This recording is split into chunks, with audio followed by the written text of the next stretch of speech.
Formula One, we are conditioned to think of World Championship victories as the only metre of success. We sometimes fall into the trap of measuring our heroes by the number of titles they have won, arguing that legendary drivers win legendary numbers of championships. Yet those with a deeper love of Formula One and an appreciation of more than just numbers understand that this is far from the only measure of greatness. As evidence, I offer up the career of Ronnie Peterson, a man who lit up Formula One in the 1970s.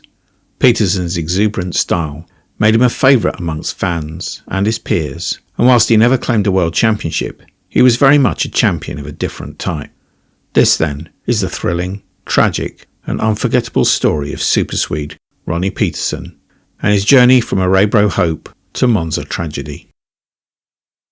Bent Ronnie Peterson was born on February 14, 1944, in Arabro, Sweden. The city was famous for its Victories speedway team and was surrounded with racing circuits, including Mantorp Park, the Motor Stadion, and most famously Anderstorp. Being surrounded by a racing culture, it was unsurprising that Peterson was soon enmeshed in the racing community. Starting in karts, Peterson claimed back-to-back national titles before moving into Formula 3 and claiming the Swedish Formula 3 Championship in 1968. The following year, he claimed the European Formula 3 title, as well as winning the Showcase Monaco Grand Prix support race, marking him out as a star of the future. In 1970, Peterson split his time between racing in Formula 2 and taking his first steps in Formula 1, with privateer entries in a March 701. In his debut at Monaco, Peterson started from 12th place on the grid, climbing to 7th at the end of the race in an impressive debut. His other debut season's performances were similarly notable, and by the end of the year he had showed enough that March offered him a work seat for 1971. His first full season was to be a breakout season in more ways than one. In a year dominated by Jackie Stewart's Tyrrell, Peterson was the best of the rest, claiming 5 podiums, and doing so in a style which endeared him to Formula One fans.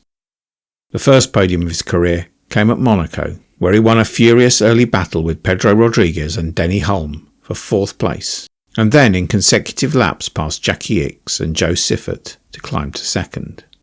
An end-of-season flurry with podiums in Italy, Canada and at Watkins Glen clinched 2nd place in the World Championship in just his first full season of Formula One. That Canadian race very much typified Ronnie Peterson's approach to racing.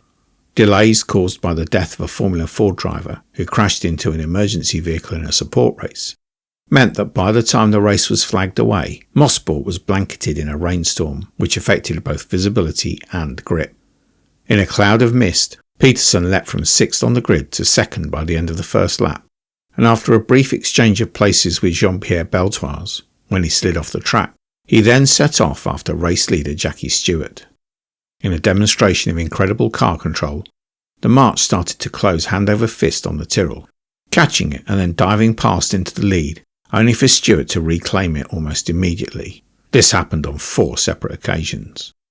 In a furious battle, Peterson once more got past the Tyrrell on lap 18, and this time stayed there, with Stewart in close attendance behind for a dozen laps, before retaking the lead again, in what turned out to be the crucial move. With Stewart ahead and Peterson faster around the back of the circuit, it looked like things were set for a battle to the flag. That battle was derailed when backmarker George Easton failed to see the march in the Tyrrell spray, and after moving over to let Stewart through, swung back onto the racing line straight into Peterson's car, damaging its front wing and ending the race as a contest. Despite the damage, Peterson continued on, maintaining enough pace to hold off Peter Revson and take his place on the podium. In 1972, Peterson and new teammate Niki Lauda found the new March 721 to be disappointingly uncompetitive. Peterson took a season-best finish of 3rd place at the Nürburgring after qualifying 4th, but otherwise his progress was stymied by the recalcitrant car. His reputation remained solid though, and at the end of the year Colin Chapman signed him to partner new world champion Emerson Fittipaldi at Lotus for 1973. The revised Lotus 72 was fast, but unreliable, and despite claiming 3 pole positions and a 4th front row start in the opening part of the season, it took until Monaco for Peterson to reach the checkered flag, with a 3rd place finish in Monte Carlo. He had already been denied victory in Spain when his gearbox fell apart when he was well ahead and cruising. From there to the first ever World Championship Swedish Grand Prix, where Peterson once again claimed pole position and seemed fair set to claim a historic home victory. But with his tyres falling to pieces, he was passed by Denny Hulme's McLaren on the penultimate lap, the Kiwi having chosen to start the race on harder tyres than the rest of the field, and then reaping the benefit in the final part of the race, passing Severe, Stewart and then Peterson in the final 3 laps. If he had been denied victory in his home Grand Prix, the closest a Swede ever came to winning at home in the short history of the race, his wait for his first victory was not extended much further. 2 weeks after the Anderstorp disappointment, Peterson took his maiden victory at Paul Ricard.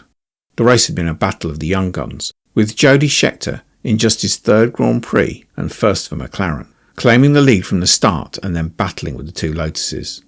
The Paul Ricard circuit configuration of a long straight followed by a tight and twisty section made it difficult to pass if the car in front was carrying less wing. Scheckter was just fast enough in a straight line and just wide enough in the twisty section to frustrate the 2 Lotus drivers. Then, on the 42nd lap, Scheckter was caught behind backmarker Jean-Pierre Beltoise in the twisty section. Fittipaldi, sensing an opportunity, dived for the inside of the final right-hander before the pit straight. The move was never on, and as Scheckter turned into the corner, the right rear wheel of the McLaren ran over the front of the Lotus, launching Scheckter into the air and out of the race. Fittipaldi's front suspension was too damaged to continue, and he was also out of the race. The Brazilian was livid and furiously confronted Scheckter in the pits, calling him a young hooligan amongst many other things. Former world champion Denny Hulme, who had been directly behind the pair when they collided, had a rather different view, noting that Fittipaldi had passed form for sticking his nose into gaps which weren't really there, and that the incident had been at best 6 of one and half a dozen of the other. For Peterson, none of that mattered. Barely believing the change in his fortunes from the previous race, he ran down the final 10 laps to claim his first Grand Prix victory by 40 seconds from François Severe. The same race was to bring Carlos Reutemann's first ever podium, after holding off Jackie Stewart and Jackie Ickx for 3rd place, whilst James Hunt scored the first points of his Grand Prix career in 6th place. That first victory opened the floodgates. Peterson won at the Austrian Grand Prix, having initially led after an electric start from the front row of the grid, seeing off the challenge of Denny Hulme's McLaren, and then allowing teammate Fittipaldi past into the lead to help the Brazilian in his championship battle with Jackie Stewart. For 30 laps, Peterson ran in his teammates' wheel tracks, with Stewart running in 3rd place. Then, with just 5 laps to go, a fuel pipe on Fittipaldi's Lotus came adrift, ending his race and handing back to Peterson the lead he had willingly given up. He cruised through the final laps, with Jackie Stewart coming home in 2nd place, all but securing his 3rd World Championship. 2 weeks later, Peterson took a dominant victory at Monza. Having taken pole position, he made a superb start and led the field, with Fittipaldi climbing into 2nd and the 2 Lotuses circulating together at the front. Stewart had suffered a puncture and dropped to the back of the field, which meant that Lotus were likely to switch the order of their drivers at some point, as the championship battle was still mathematically on. However, Stewart then proceeded to blast his way through the pack to claim 4th place, meaning that Fittipaldi's chance of taking the title were now so improbably low that Lotus never asked Peterson to cede to his teammate, and the SuperSwede held off the Brazilian to claim victory by under a second. Peterson took his 4th victory of the season in the finale at Watkins Glen, a race meeting which had been marred by the violent death of François Severe in an accident in practice. Tyrrell withdrew its other drivers from the race, and Peterson claimed pole position, and following another good start, led all the way to the checkered flag, albeit having spent most of the race in a fascinating battle with James Hunt, beating the future world champion to the line by less than a second. Victory clinched 3rd place in the Drivers' Championship for Peterson and the Constructors' title for Lotus. In 1974, Emerson Fittipaldi moved to McLaren, meaning Peterson became team leader at Lotus. This also meant that he carried the number 1 on his car, following world champion Stewart's retirement. In the period where Formula 1 mandated permanent racing numbers, it was the only season where the number 1 was carried by a driver who hadn't won the title. The only other occurrence of this was when John Watson stood in for an injured Niki Lauda at the 1985 European Grand Prix. Once more, Lotus reliability was to prove to be a problem. The car was still competitive, with Peterson claiming pole positions and leading several races, but the early part of the season was blighted with mechanical failures. Peterson scored just 1 point in the first 5 races, but once more the Monaco Grand Prix was to rescue his season. Having qualified in 3rd position behind the 2 Ferraris, he dropped to 6th after a mistake trying to pass Lauda. Driving with his trademark flair and throwing the Lotus through corners even more sideways than usual, he had climbed back to 4th by lap 25, which became 3rd when Regazzoni spun out of the lead. He then got past Jean-Pierre Jarier for 2nd position and finally took the lead when Lauda had an engine failure, running out to a 30-second victory over Scheckter. Peterson won again in France, this time seeing off Lauda's Ferrari, after the two had qualified on the front row. He passed the Austrian for the lead after 17 laps, and then kept him at bay for the remainder of the race.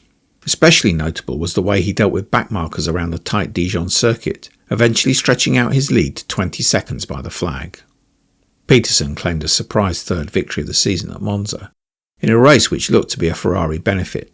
After qualifying down in 7th, Peterson benefited from the retirement of Reutemann's Brabham and the problems for the sister cars of Watson and Pache to climb into 3rd place behind the 2 Ferraris, but with Fittipaldi's McLaren close on his tail. Both Ferraris were to suffer engine failures, which left the former Lotus teammates to battle for the win. Fittipaldi briefly got past once at the first chicane, but Peterson immediately repassed him, and, mindful of the closeness of the championship battle, Fittipaldi harried the Lotus without taking any risks, and Peterson once more claimed victory by less than a second. In 1975, Lotus was forced to continue with the Type 72, which was entering its 6th season of competition after the replacement Type 76 was abandoned as being too complex and unreliable. Even though the team had claimed 4th place in the Constructors' Championship with it the previous season, by 1975 the Lotus 72 was completely outpaced by newer designs from its rivals. The car was uncompetitive, and Peterson struggled just to qualify in the top 10. The car often broke down on race day, and when it didn't, it was too slow to trouble the point scorers. Peterson finished 4th at Monaco and claimed 5th place at both Monza and Watkins Glen, and they were to be the best results of a disappointing season. It took just one race of the 1976 season for Peterson to realise that the new Lotus 77 was not a big improvement over the Type 72 or the Type 76. Having already been part of discussions with Shadow to swap seats with Tom Price, Peterson made the decision to leave Lotus after the Brazilian Grand Prix and return to March. If that decision had been made in the hope of finding more reliability, it was sadly misjudged. Peterson failed to finish 7 of the first 10 races and scored no points. He claimed 6th place at the Austrian Grand Prix. Meanwhile, his replacement at Lotus, fellow Swede Gunnar Nilsson, was claiming his 2nd podium of the season. It wasn't that the march was particularly fast either. In fact, Mario Andretti's move to Lotus from Parnelli and his legendary work as a test driver had seen Lotus overtake March in terms of raw speed.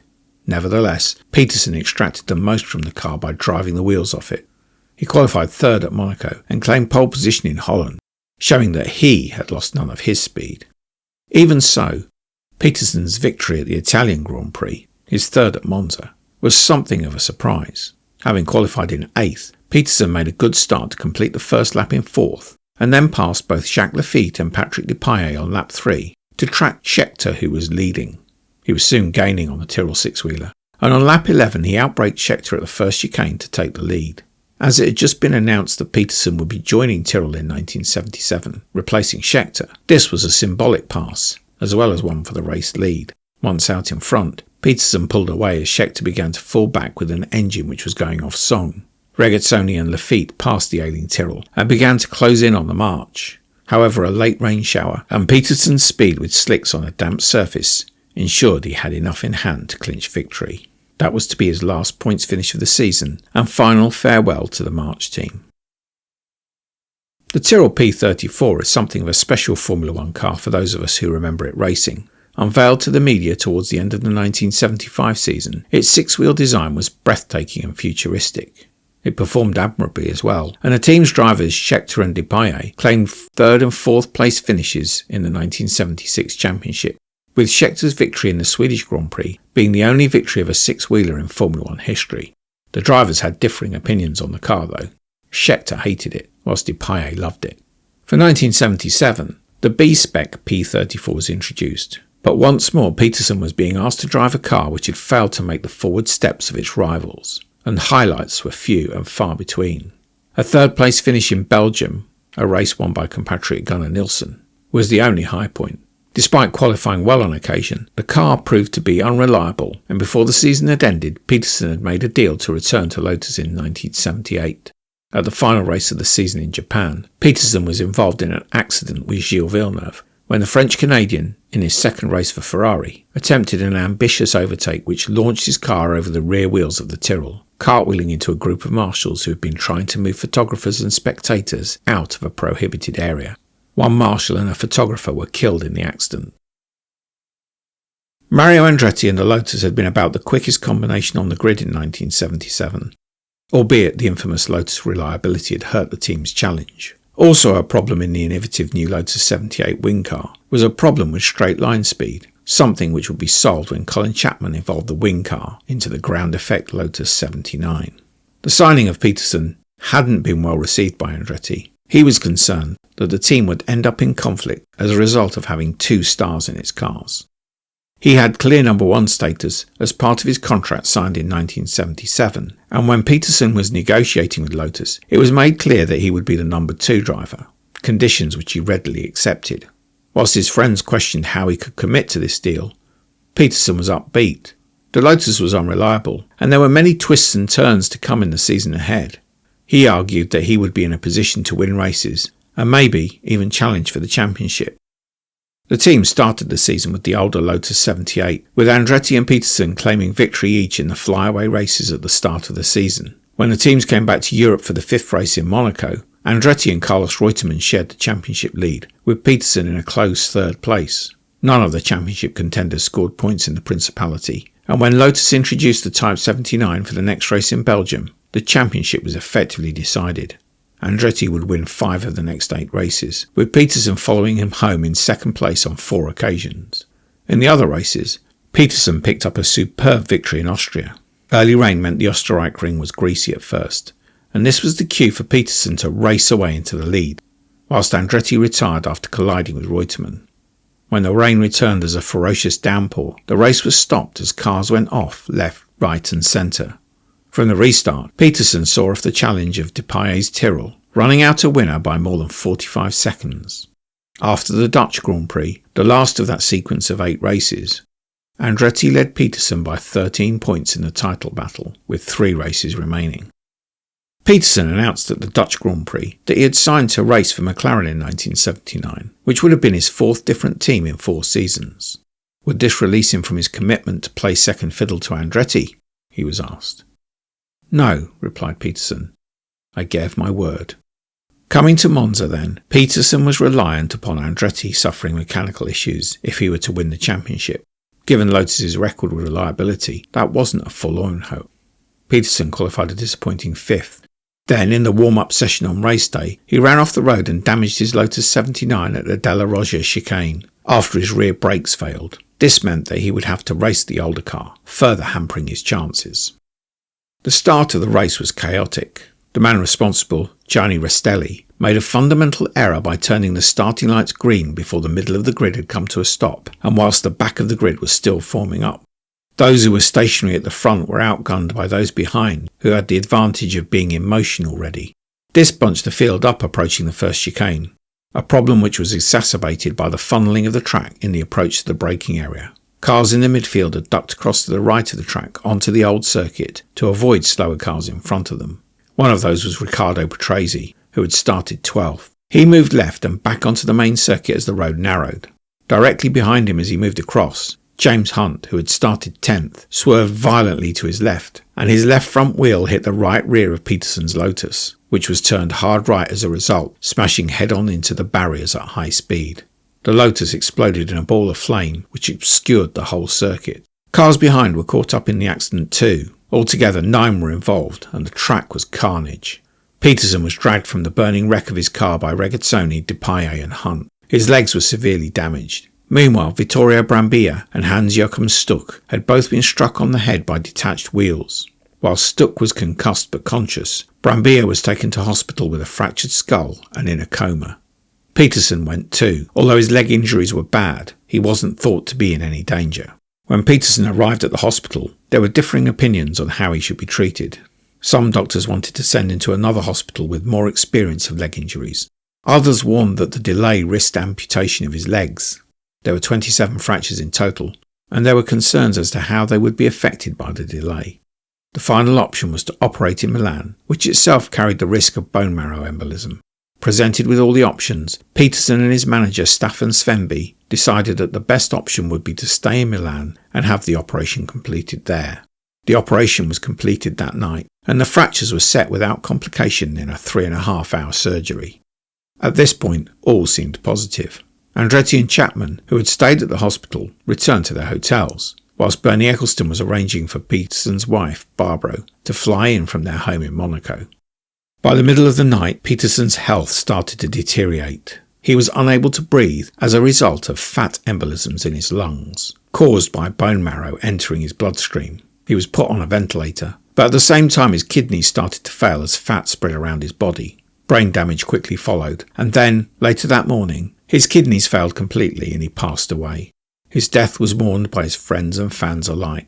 In Sweden there was a national outpouring of grief for its fallen hero. Tragedy was to strike Swedish motorsport once more just 5 weeks later, when Gunnar Nilsson passed away from testicular cancer. There were further ramifications in Formula 1. James Hunt falsely claimed that Patresi's arrows had hit his McLaren, pushing it into Peterson, and condemned him as the cause of Peterson's death.